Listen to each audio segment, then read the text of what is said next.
1 month. Yourself.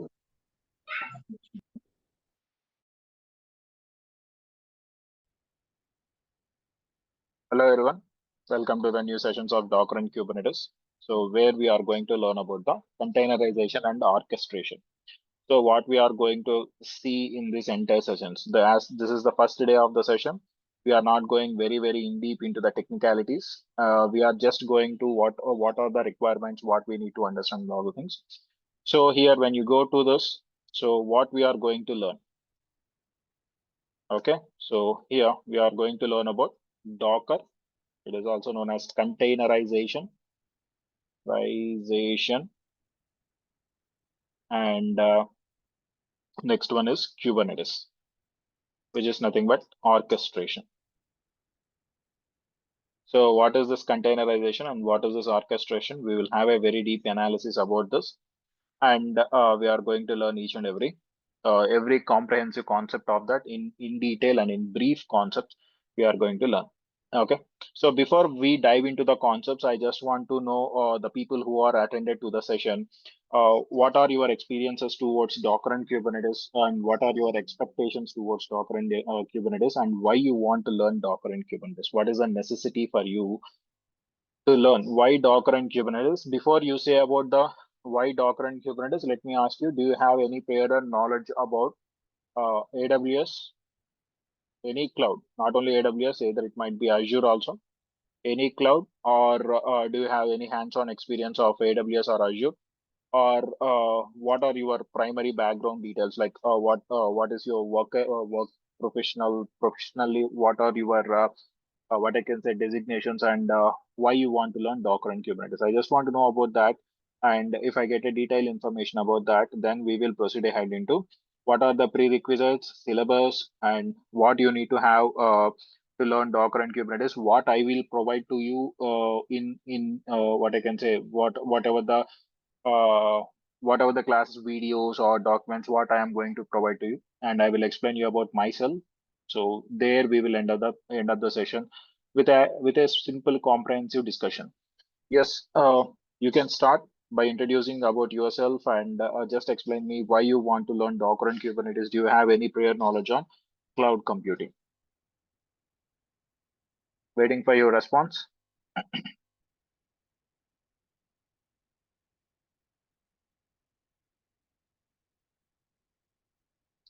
Come on, guys, open up. My session is always it will be like a what I can say. It is not a one way of conversation. It will be both ways of conversation. Yes, proceed ahead and let me know what are your expectations towards this class.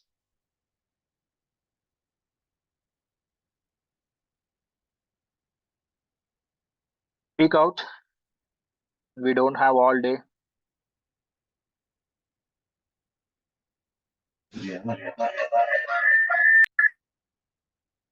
Is anybody joined in? Is anybody joined with you? Is any Zoom session is running over there?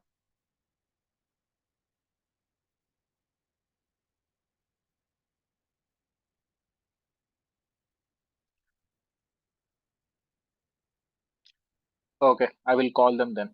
I will go with Durai. Durai, yes, if I am not wrong. Yes, sir. Yes, sir. So I'm an automation engineer, automation testing engineer. So nowadays, even for automation testing, they started asking Kubernetes and Docker containerization. Okay. Part of our CI/CD pipeline with Azure DevOps. Obviously. So I think right now you are into the testing itself, like Yes, QA. sir.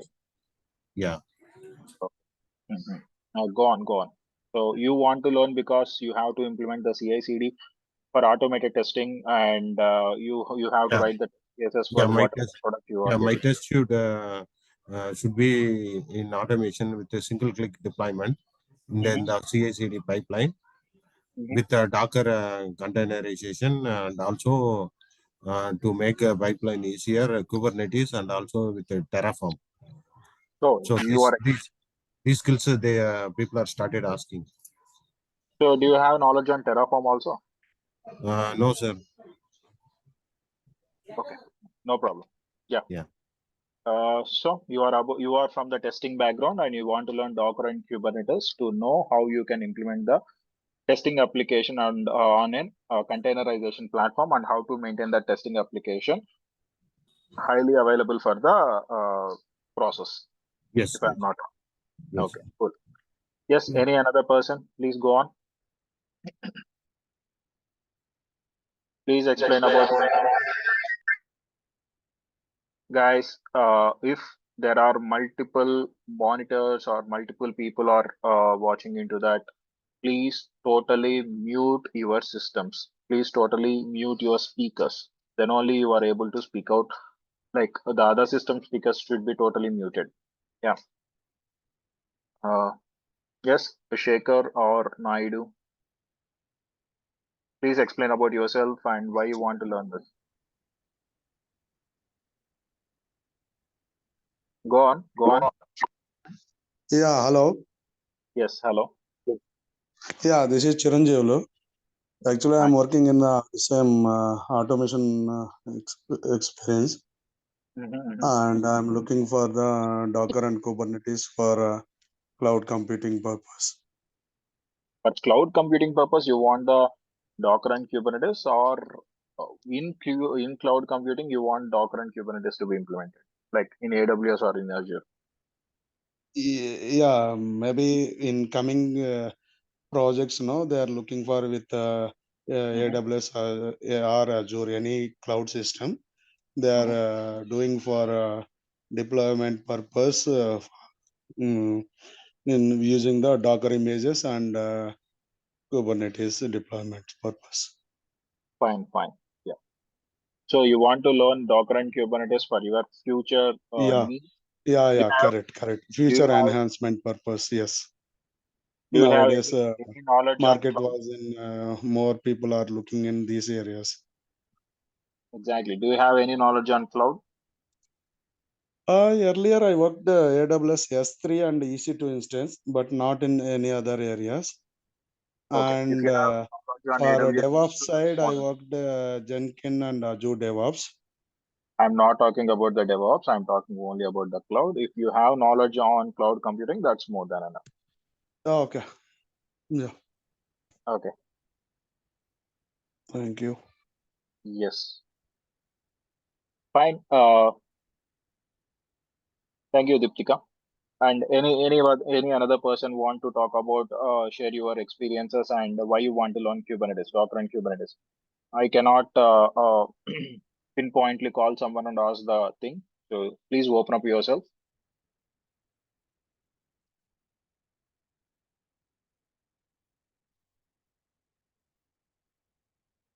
Okay.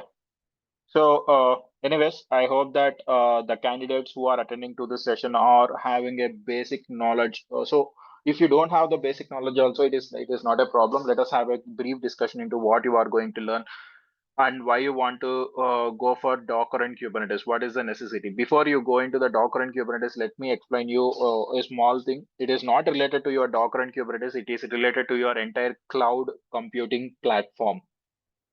Okay, so if any company asks you, do you have any knowledge on cloud? Okay, so here, or else do you have any knowledge on DevOps, or you are going for a role on Kubernetes? Now, especially some top MNC companies are looking for a candidate who is having cloud plus DevOps knowledge, not only DevOps knowledge, not only cloud knowledge. So for that, what we have to do? So what I will do here is a flow chart, or else flow chart. You can call it as a flow chart to become a cloud engineer, or else to become an expert in cloud, to become an expert in cloud and DevOps. So whatever the what I can say flowchart that I am trying to explain you, if you follow these things, then you can apply for three types of jobs. One is for cloud engineer. Okay, cloud engineer, and as well as the second one will be what I can say DevOps engineer, DevOps senior DevOps engineer, junior DevOps engineer. Anyways, 3 years of you can put 3 years of experience. Okay, and the next one is site reliability engineer. Okay, site, I can simply call it as SEO or SRO, site reliability engineer. Okay, so these are the positions which you can apply for. So among those, the most important and everyone are looking for the DevOps engineer position. So what is the DevOps engineer? How we can apply for this? So to know about how you can attain these career opportunities, first and foremost thing and very important thing for your entire career. Okay, so you will be working currently as an testing person. You will be working currently as a developer. You will be currently working as a database administrator, data analytics professional, or else you might be just starting up like a student. Okay, so there are so many people. So this particular batch, whatever I am taking right now, I have taken somewhere around 40 to 50 Kubernetes batches. Among those, I cannot expect each and everyone will be a fresher. I cannot expect that each and everyone will be a high-end developer, or also a high-end testing administrator, or else high-end database administrator, data analytics administrator. So here I am telling you, I am telling this particular flowchart by taking each and every audience, or else each and every people who are attending to this session. And if you want to change your domain, so what are the basic things that you need to have to get a job in either in cloud, DevOps, or else site reliability engineer? So the first and foremost thing, very important thing for you to have, you should learn is Linux. Linux is the most important thing when you go to any IT industry. Okay, so either it might be if you want to work with the Docker also, you need to have certain commands. You have to run certain commands. If you want to work with Kubernetes, you will install that in the Linux operating system only. If you want to run Docker, you will install that in the Linux operating system only. And if you want to run a database, Linux operating system, your Java installations, Linux operating system, or else for the testing people, if I have to say, JMeter. So JMeter, or else there are certain tools which you will be installing that you can install on the Linux operating system. So for each and everyone, definitely you need to have basic to a minimum knowledge that you need to have in the Linux. Without Linux knowledge, then that won't be very helpful for you. So even though I won't say, and again, obviously there are people who are going to say that, sir, Linux knowledge I have, or else Windows knowledge I have. Is it really mandatory to have the Linux knowledge? See, 90% of the servers, or else 80 to 90% of the servers or computers, whichever you are working with the DevOps tools, all the servers are equipped with the Linux operating system only. So either it might be Red Hat Linux, or else Ubuntu Linux, or enterprise Linuxes like SUSE or Red Hat, or else there are certain Linux like Unix Linux. Unix flavors will be available like IBM, or else Sun Solaris, AIX. These are the operating system which will be there. So what I mean here is, so whenever you are working with, whenever you want to work with the Linux operating, cloud engineer, or else you want to become as a cloud expert or cloud engineer, then definitely you need to have the basic understanding towards the Linux operating system. This is the basic thing. And then you have to learn either AWS or Azure. I am not mandatorily saying that you have to learn AWS only in the first starting phase. So it's your wish. Either you can go with the AWS or else you can go with the Azure. That depends on your requirement, and that depends on your company requirement especially. So as a beginner, you want to join in a company where they are requesting for learning Azure. So then I won't say that you have to learn AWS. Okay. So any one of the cloud is very important for the beginners. I am talking this entirely in the business perspective, right? Beginner perspective right now. So if the experienced candidate is there, experienced candidate also need to have a knowledge on AWS. Okay. So AWS or Azure. So once AWS or Azure is completed, then it is recommended to know, or else it is recommended to have a very good knowledge on DevOps. So especially if I am saying DevOps, I am going to divide this DevOps into two phases, not a single phase. Okay, DevOps part one, or else you can include the entire thing into a single phase. The entire DevOps, including Docker and Kubernetes, or else Kubernetes separately, I will call it as a DevOps part two. So in DevOps, what are the tools that you are going to get and what you have to learn? So very basically, you need to have a basic understanding towards shell script,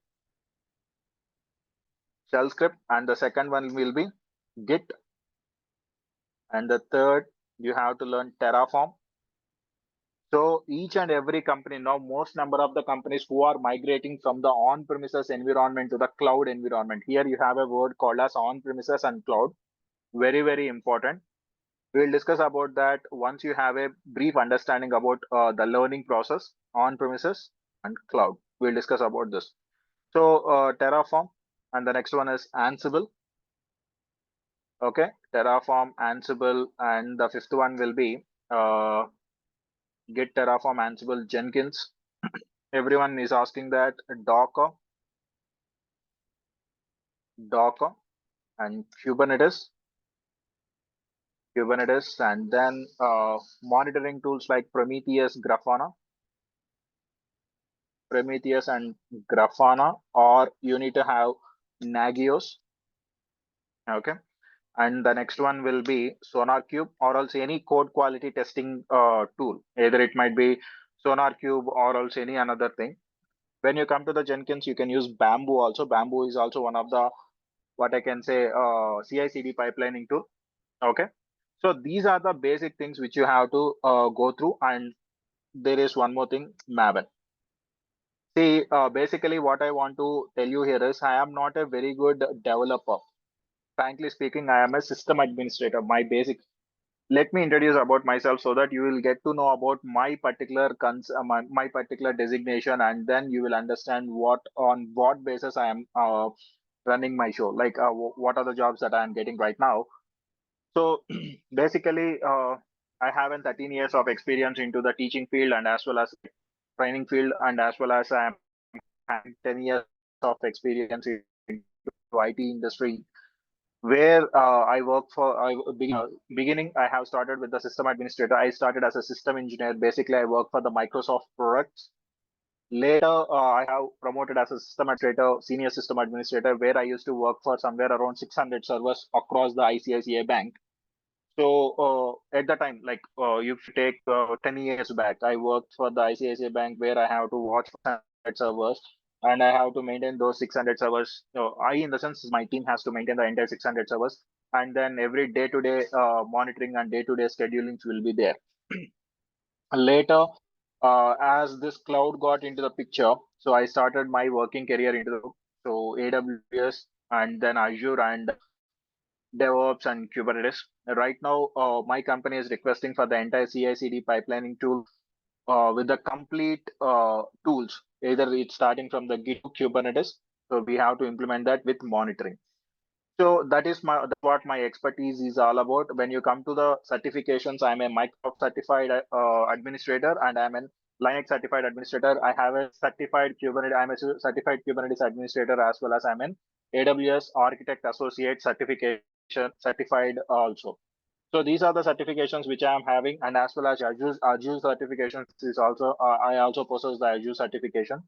So this is about myself. If you see me, I am not purely into the development background. I am purely into the administration background, where we have to where I have to work around with so many projects and so many infrastructure related problems, and I have to troubleshoot all those things.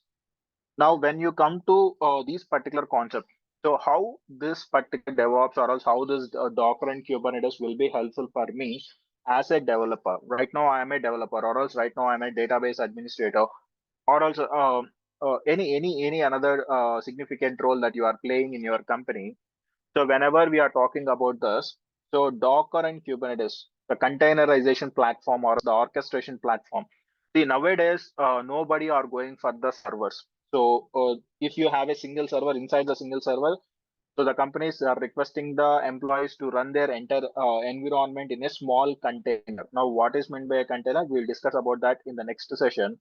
But as of now, nobody are expecting the candidates, or else nobody are expecting the companies to run their entire applications in a what I can say monolithic format. I hope you know about what is meant by monolithic and microservices.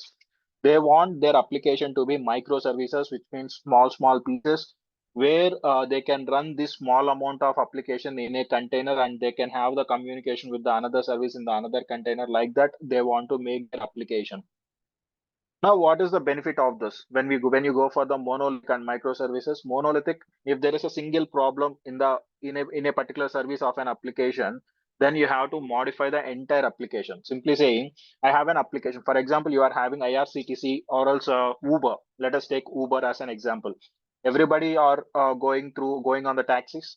So if you are having an Uber, so Uber having three types of platforms. One is the user management platform, driver management platform, and what I can say, payments management platform. These are the three platforms which you are having in the Uber, like three services, three modules which you are having in the Uber. Now, user management, driver management, if I take that as a single application, there is a problem with the driver management service. Then I have to stop the entire application. I need to modify the code and then I have to start the application. Then there will be a downtime for the entire application. If there is a problem with the driver related section, then the users will also getting affected and payments also getting affected because of the downtime in the application. So to overcome this problem, we are using the microservices where if you are having a problem with a particular module, then we are going to down that module, remaining all modules of that application will be running fine. So because of this approach, microservices approach, so this containerization and orchestration platform has been enormously used across the industries. Okay, so this is the main benefit of your containerization and orchestration platforms. Now coming back to the learning possibilities over here. So that is what I want to explain you from which background I am right now. And so as a developer, why you want to choose this? As a developer, you have to choose this Docker and Kubernetes to make sure you understand the microservices architecture as the microservices are becoming next generation or generation, what I can say, implementations. So definitely you need to have the knowledge on that. So that's why you have to learn DevOps. So when you are going to learn about that Docker and Kubernetes or else any orchestration, or else they will ask you to implement the entire CI/CD pipelining tool. In that particular scenario, you might be coming across all these tools. So definitely you need to have the better knowledge on shell scripting. So most of the companies are asking the candidates whenever they are attending to an interview. For example, let me take a brief example for you. Last 2 weeks back, I have attended an interview just for checking how interviews are happening outside and what are the questions that they are asking. So the interviewer has asked me how many years of experience, and he asked me to write the shell script. He write the shell script by sharing his screen. Okay, not by sharing his screen. He asked me to share my screen, and as I have shared my screen, he asked me to write shell script, and as well as he asked me to write the Terraform code. I have very good knowledge in Terraform, especially Terraform basics of Terraform functions, Terraform modules, and Terraform enterprise. So I can take the entire DevOps session, but I don't want to discuss that tool in this current tools, whatever we are discussing like Docker and Kubernetes. So he asked me to write the shell script. When he asked me to write the shell script, I have written it, and later he asked me to write the Terraform script, and then he asked me to create a Docker file to create the image.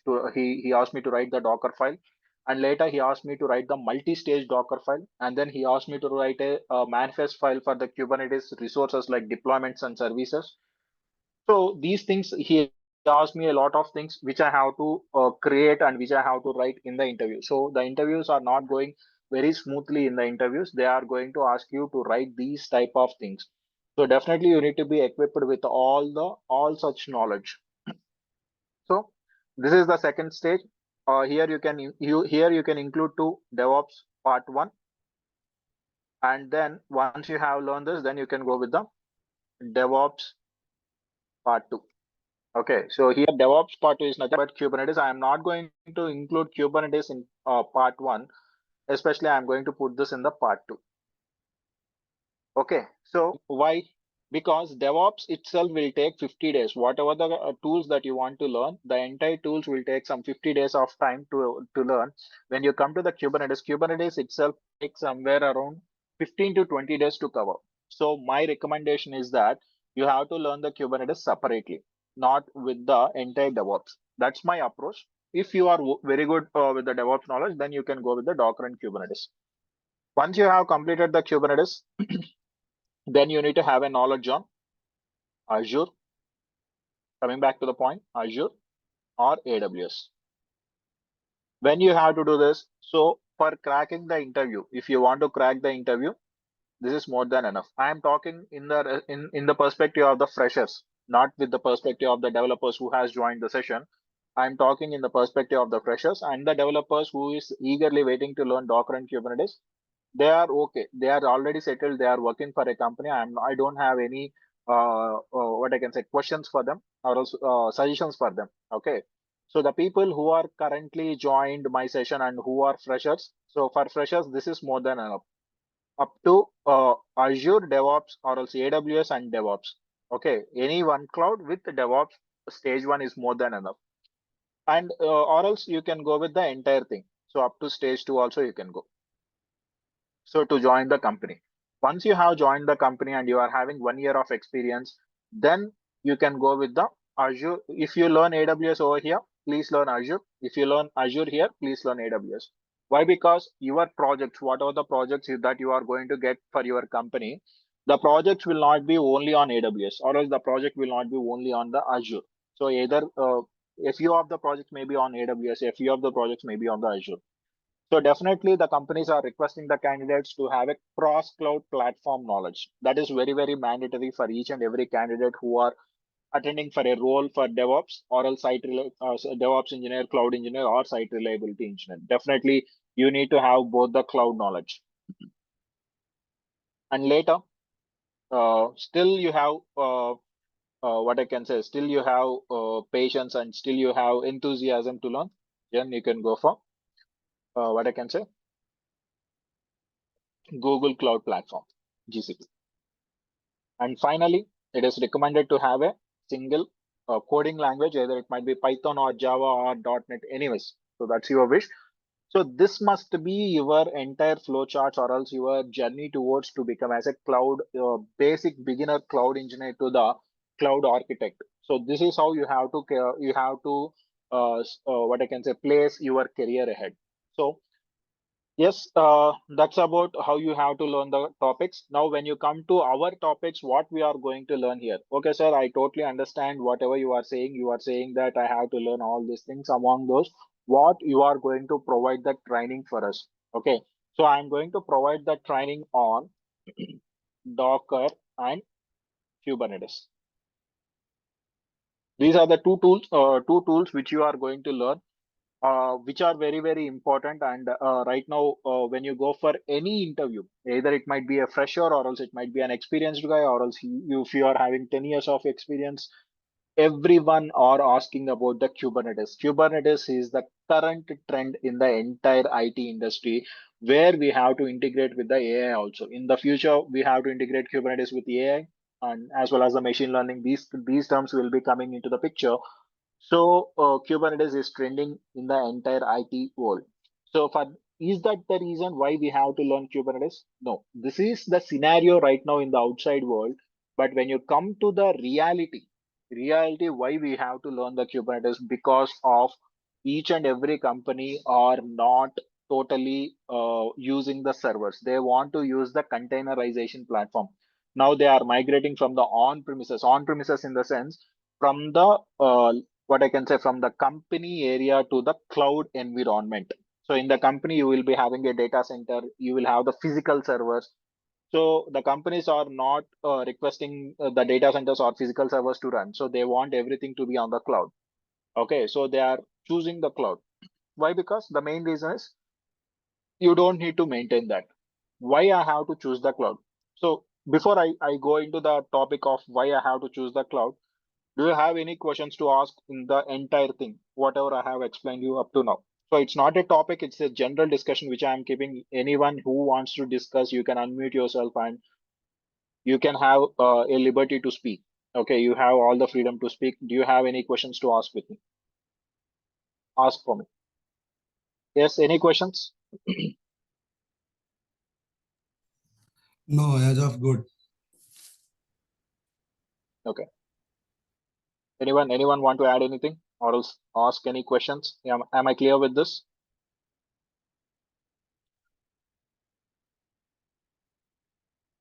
Okay, right. Now, why we need to go for the cloud? What is the necessity of going into the cloud?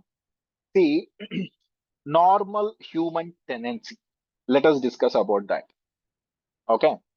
Let us take an example.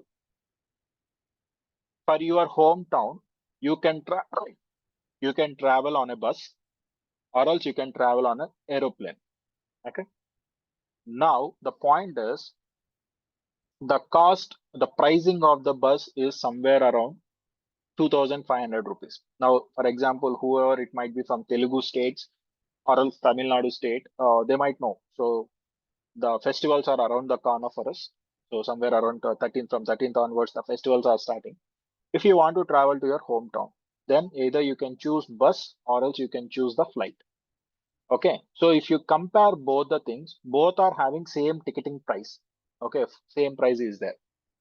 Now, when bus and as well as the flight is having the same price, okay, which one you will choose? Which one you will choose? As you are all, you are the citizens of India, definitely you don't need any passport, you don't need any visa. Okay, so simply you have to purchase the ticket and you have to fly. So both the bus ticket and the flight ticket both are of the same price. And if you are having an airport in your locality, that is also a constraint will comes. Yeah, which one you will choose?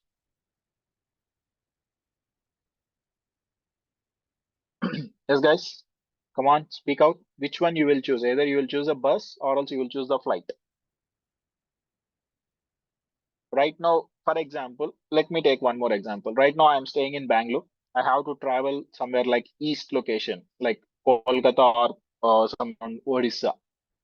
Okay. So which way of transport will be better for me? So if I go on the bus, it will take somewhere around 30 to 40 hours to travel. If I go on a flight, it will take somewhere around 2 to 2.5 hours to travel. Both the bus price will be somewhere around 3,500. When you come to the flight fare, it will be somewhere around 4,500 to 5,000. Okay. So which one you will prefer and why?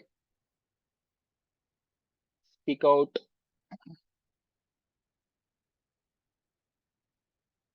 Guys, speak out.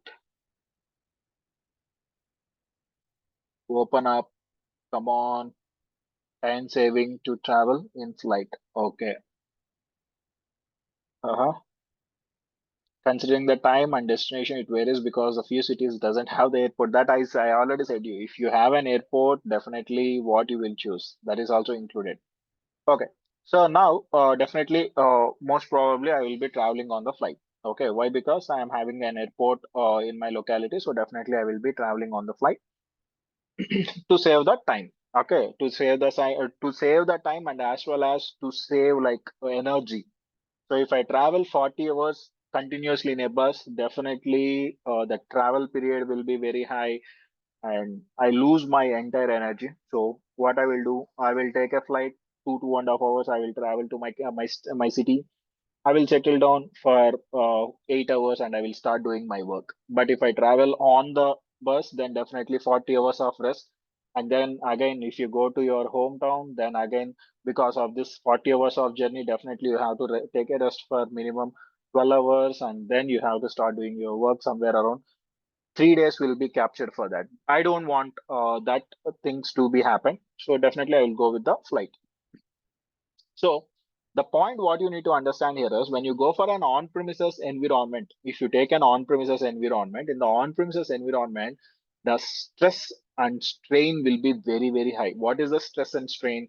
So in the on-premises in the sense you are having a company. Okay. For example,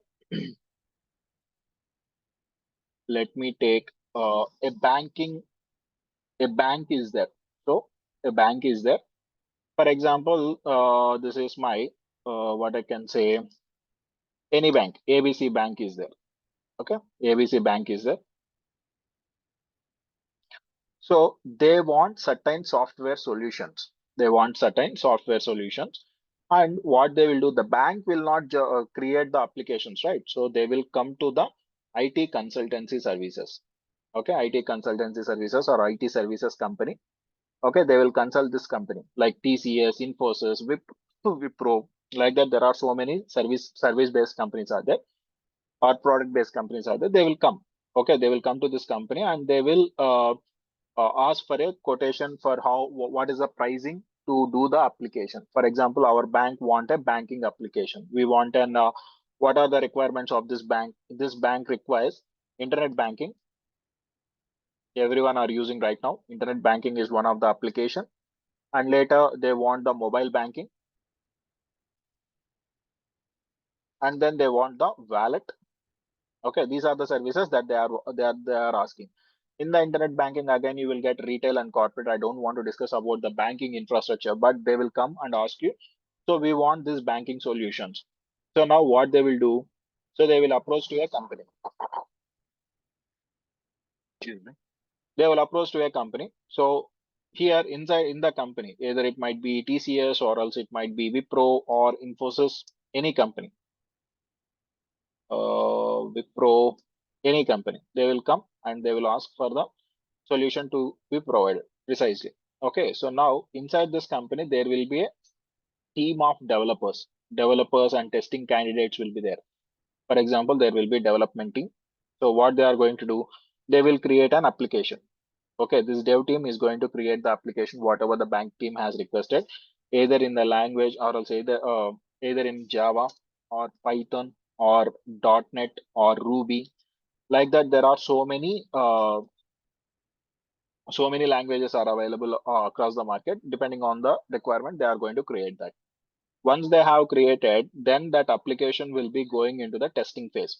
Before this application is going into the testing phase, this developers has to test their applications. Okay, where they have to test their application. For that, they need a separate servers. These are called as development servers, where they have to deploy their application, where they have to install the application. So this is called as a development server over here. Into the development server, okay, they need to run that application and check whether the application compatibility is there. Which version of Java I have to use. Some applications might be running on Java 17. Some applications will be running on Java 11.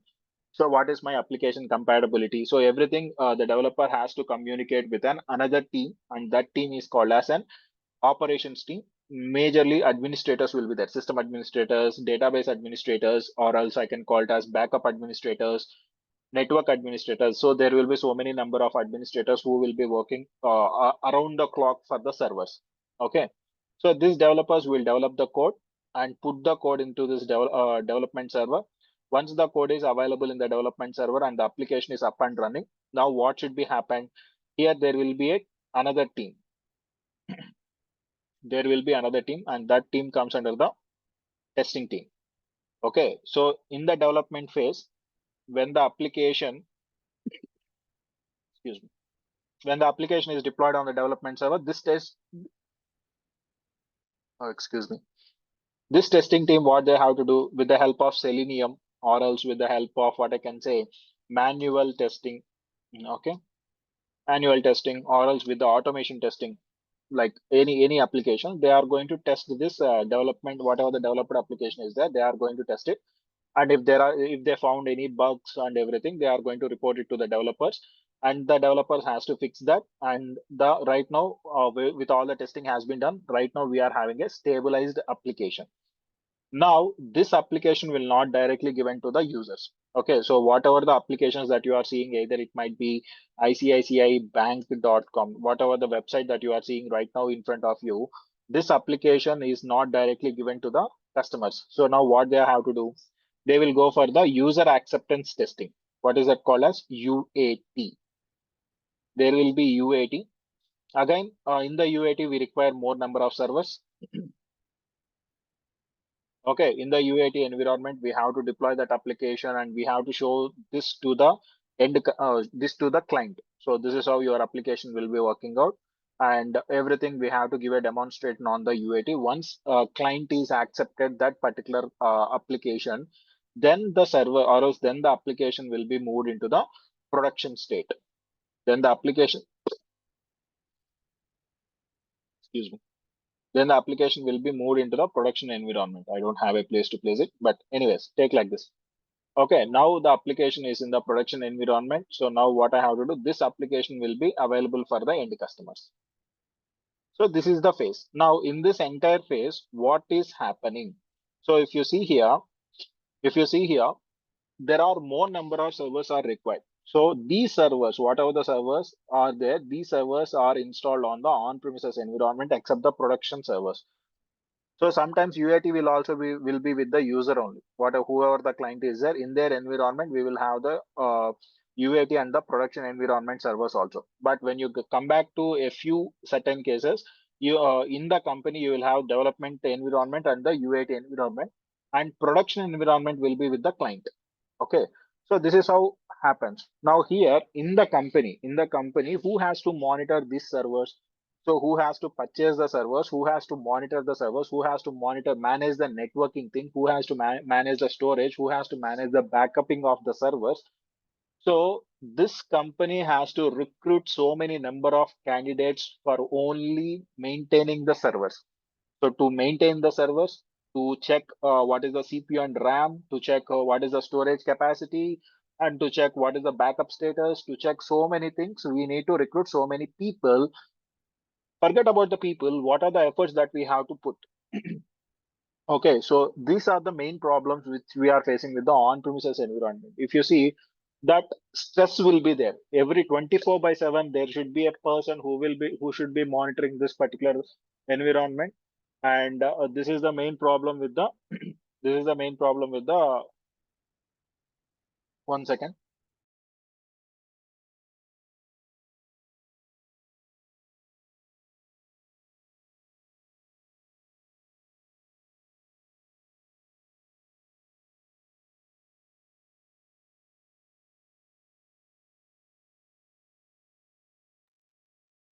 So this is what the primary case. So on-premises environments we cannot handle. Okay, so now what we have to do, we need to, so then uh, the basic companies. So like TCS and Wipro, they can manage the things. Why? Because they are already a well established companies, TCS, Wipro, or Infosys, or else whatever the topmost MNC companies are there, they can manage these type of servers. But when you come to the normal startup companies, okay, there is a very startup company. They have started this company somewhere around some 4 to 5 crores of budget. Now it is not feasible for them to run the servers in their environment. To purchase the servers and to run the servers, it is not a very feasible solution for them. So to overcome all these problems, what we are doing right now, we are migrating all these servers to the cloud environment, like AWS or Azure or GCP, any cloud environment, we are migrating it. So this is how it is happening of the servers. Once the servers are in the cloud environment, then we don't have any stress to take. We don't need to find anything. So the cloud, so the management, the entire infrastructure management will be handled by the cloud itself. So either it might be servers or else storage or else whatnot. So if you want to create your databases, so there are certain things that are available like IaaS, PaaS, and SaaS, depending on that particular configuration, depending on which type of service you are choosing for. Either it might be IaaS, infrastructure as a service, PaaS, platform as a service, or else SaaS, software as a service, depending on which type of platform you are choosing for. On that purpose, on that criteria, they are going to provide you the services. So you don't need to worry about the servers, whether the servers are running 24/7. Is there any problem with the servers? Related to infrastructure, they are going to take care. So you will have your peace of mind to deploy the applications. You will have your peace of mind to run your containers. You will have your peace of mind to check the databases and everything. So this is why we are going for the cloud environment. Why we need to go for the cloud environment? This is why we are going for the cloud environment. In this cloud environment, we are going to deploy the Docker and Kubernetes. So what we are going to do here is, whenever I am going to discuss about the Docker and Kubernetes, the entire Docker and Kubernetes will be working, or else we are going to run the Docker and Kubernetes on AWS environment. So I request the entire candidates to have a very basic knowledge. I don't want you to have knowledge on key management services, or else I don't want you to have a knowledge on what I can say, notification services, or else cloud monitoring, cloud formation. I don't want you to do all this kind of stuff. If you have a basic knowledge how to create an instance in the AWS environment, that is what my requirement is all about. So this is the prerequisites for this course which you are going to learn. Why? Because my teaching will be, or else my training will be purely on AWS environment. So whatever you are going to learn, so that entire things will be on the AWS environment. Either it might be Kubernetes, Docker, which we are going to learn. So that is the first case. And the second case is, what is the another prerequisite? You need to have a basic understanding about the Linux. Okay, what is meant by bash RC, what is meant by environmental variables, what is meant by a variable. If you have that minimum basic knowledge, that's more than enough. And finally, you need to have a laptop with a good internet to learn the course. The laptop will be, if you have 4 GB equipped laptop, that's more than a 4 GB RAM laptop. And most importantly, so the course fees will be set by DURGASOFT. That will be 5,000 rupees. This is the course fees, but I am not talking about the course fees, guys. Try to understand this very, very clearly. I am not talking about the course fees. The entire course fees will be 5,000 rupees, where we are going to cover this Docker and Kubernetes within 25 days of the entire period. So now if you take, now we are starting on 6. My targeted date or else tentative date to close this batch is on January 31st. Most probably I will try to close the batch by Jan 31st. If not possible, then it might be extended up to 1 or 2 days. And there is no leave for you, like Saturday and Sundays. Don't expect Saturday and Sundays leaves, and don't expect the Pongal holidays. There are no Pongal holidays. You are not kids to have the Pongal holidays. No Pongal holidays, no Saturday, Sundays. We are going to cover up the entire configurations or else entire setup by 31st of Jan. That is the tentative date to complete. Okay. And apart from the course fees, you have to put 2,000 rupees per, or else you have to pay 2,000 rupees, or else you have to invest 2,000 rupees for your career to do the practice. To do the practice in AWS environment. Okay, you are not paying to me, you are directly paying to Amazon. Why? Because our servers, our instances will be created on AWS environment. So extra 2,000 rupees will be chargeable. Maybe it might be chargeable depending on your practice. If you practice for 3 times a day, then definitely it will cross 2,000 rupees. If you practice only once in a day, or else once in 2 days, or else once in a week, then it won't charge you much. But the point is, 2,000 rupees will be your investment to do the practice. So 5,000 rupees that you are directly going to pay for DURGASOFT. So I don't want to practice means, then you can remove that 2,000 rupees. And one more thing, how trainings will be there. So the trainings will be entirely practical oriented trainings, not the theoretical classes. Okay, theory will be there. So I will explain you, but mostly it will be a practical oriented sessions. It is not entirely a theoretical concept. Okay, whatever the topics that we are going to cover, that will be explained in the in the practical manner, not in the theoretical manner. Okay, be prepared for that. And you might, whoever are finding it is difficult, you can talk, or else if you have any further questions also, you can talk. I am putting an full stop for you for this particular session here. If you have any questions, you can ask me now. Questions? Am I clear with the entire concept? Do you have any questions to ask? Go for it. Unmute yourself and ask the questions.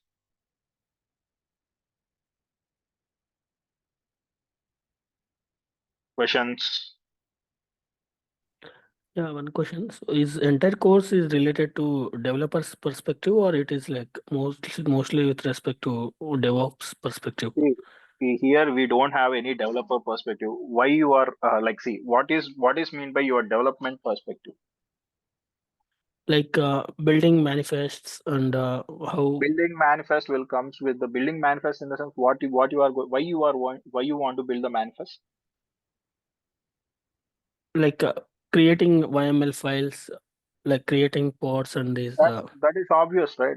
So that is what we are going to do in the Kubernetes, creating the manifest files to create the resources. We have to create it. So how it will comes under the development? So development, as per my perspective, the development will include the coding. You have to write some scripts. You have to write some Java related applications. I'm not going to do that. Okay. So I have my code.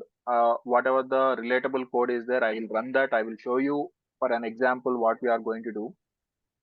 See, developer perspective, if you think the manifest files will comes under the development perspective, then definitely we are going to write the manifest files. So every day we have to create the manifest files for each and every resource. Either it might be pods, it might be deployments, it might be storage, it might be RBAC rules. For everything we have to write the manifest files. Okay, so do you think that is really comes under the development? So actually in our project, it's part of like creating kind of like we need to touch all these YML files. So in that perspective, how much We will create the YML files. That is what I'm trying to say. We are going to create all the YML files. Okay. How we have to create these YML files in a simple manner without straining ourselves. That is also I'm going to tell you. Don't worry about that. So it's more of like developer perspective, or that's what it's not clear to me. That is what I'm saying. If you think the YMLs will comes under the development, then it is totally like development and infrastructure related thing. If you think the YML files, what are the manifest files that we are generating, it comes under the infrastructure, then this is about the infrastructure. Are you getting? Yeah, okay. Yeah. Questions, guys?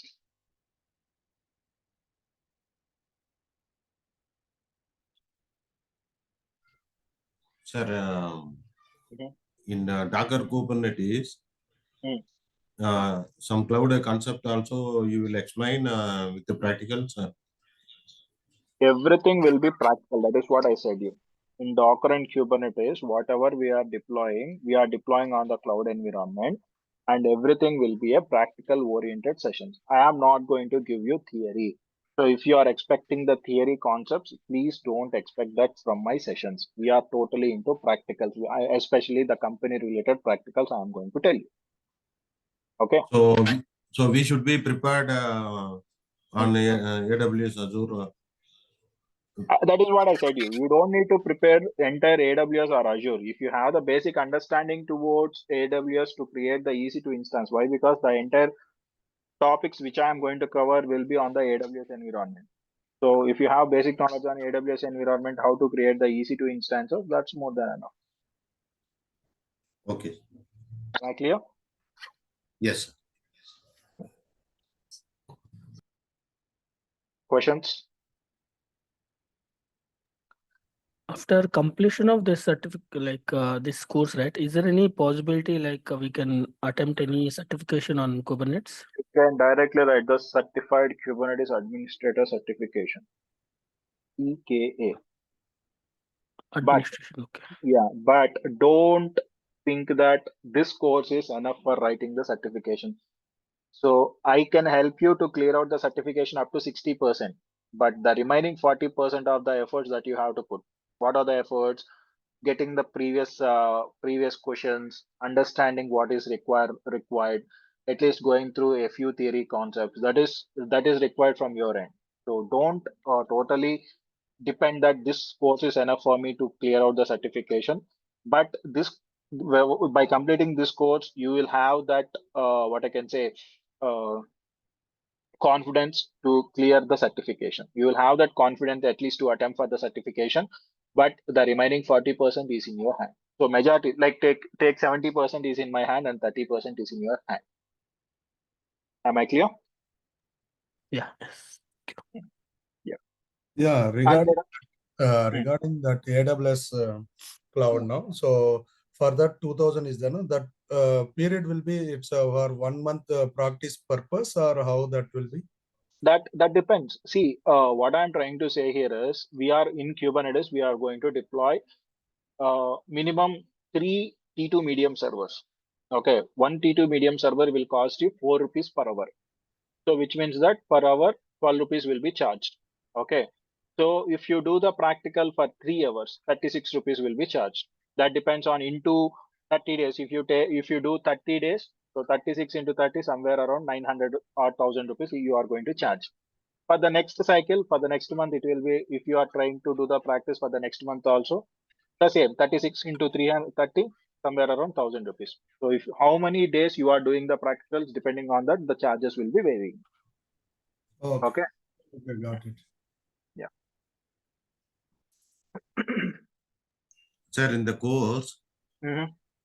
while studying Docker and Kubernetes, Mm. any other scripting we need to study, or we should be ready? No or, need. No need. So do you have no basic understanding about Linux watch command, curl command, wget command? Do you have that knowledge? What is meant by watch? What wget will do? What curl will do? Do you have knowledge about that? Or else, if you don't have, also I will explain you. Whenever we go into the topic, definitely I will tell you what is the requirement of this command. But if you have that, that will be an added asset for us. Okay, I don't need to get very in deep into that particular things. Okay. One of our requirement is to build an application in microservices using Spring Boot and create a pipeline using Docker and Kubernetes. So the application also you will guide. One thing. When you are writing on the Spring Boot, okay, so you will push the code into your GitHub. There will be pom.xml. What pom.xml will do, like what Maven will do, depending on the pom.xml and Java related version, it is going to create a jar file. That is Yes. what happens, right? So Yes. that is CI/CD, right? So from the Git, it has to be pulled by or else push. You have to push the code into GitHub, and then when you write the CI/CD pipelining from the GitHub, the code has to be pulled by the Maven, and Maven has to build a jar file. Once the jar file is generated, then the jar file will be created into the container. Or else you have to write a Docker file for that, and Docker file will create a container for you, and that container you can create in the Kubernetes for the orchestration. So this is the process. Okay, you will understand Okay. slowly. You will understand. Okay, this is the Okay. basic class. So you will get something confused about this. Once you landed into the Docker and Kubernetes, you will totally understand what is happening in the back.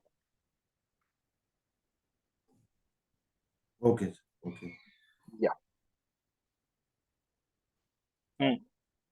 Questions? Only 2 people are asking the questions. What about the remaining? So no questions. Or else am I going very fast than expected?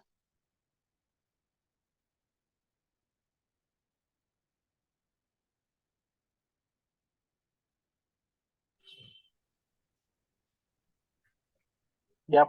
Thank you. Whoever want to drop, they can drop out. If you have any further questions, you can ask me now. No, we are going to wind up the session. Thank you. Sir, one more question. Yeah. If I complete Docker and Kubernetes, so how much can I say in DevOps? This much of percentage I completed. If you complete Docker and Kubernetes, 20%, 20-25%. Oh, okay. Why? Okay. Because you have to complete Git, Terraform, Ansible, Jenkins, then the remaining things. Okay. Okay. Here you have a specialized thing that is called as Azure DevOps. Okay, I don't want to get into this controversy, but Azure DevOps is just a tool. It is not the entire DevOps. Okay. Okay. Fine then. I hope I have made very clear with all the questions that you are having. I hope you are very good. So you got your clarifications. So tomorrow we will meet and discuss more and more about the entire Kubernetes and Docker concepts, and what is the syllabus for the Docker and Kubernetes, what is meant by containers, what is meant by Docker platform, why we are going from on-premises to Dockerization. So that's it from my end. Have a nice day, and we'll meet in the next session. Bye. Sir, one more question. Mm-hmm. So every day 1 hour class. So in that class, practical oriented. Every day 1.5 hours of session, not 1 hour. Okay. Only demos will be 1 hour. Once the demos are completed, then from there you will have 1.5 hours of session, 7 to 8:30. So along the course, you will help us to complete our practical also in the class. No, that won't happen. So I will explain the practical here. So by looking onto the video, you have to do the practical. If you have any questions you got, you can ask me in the next session. Okay, sir. Okay. Yeah. So separately, we have to practice to understand more. Obviously, you have to do the practicals. So I will explain you the I will explain you the theory in the practical oriented session. After that, you can have your video, do the practical, understand more, and write down a few more points other than what I said, and then you will be ready for your certification process. Sure, sir. Sure. Yeah. Yeah. Thank you so That's it. much. Yeah. Thank you. Yeah. Have a nice day and bye.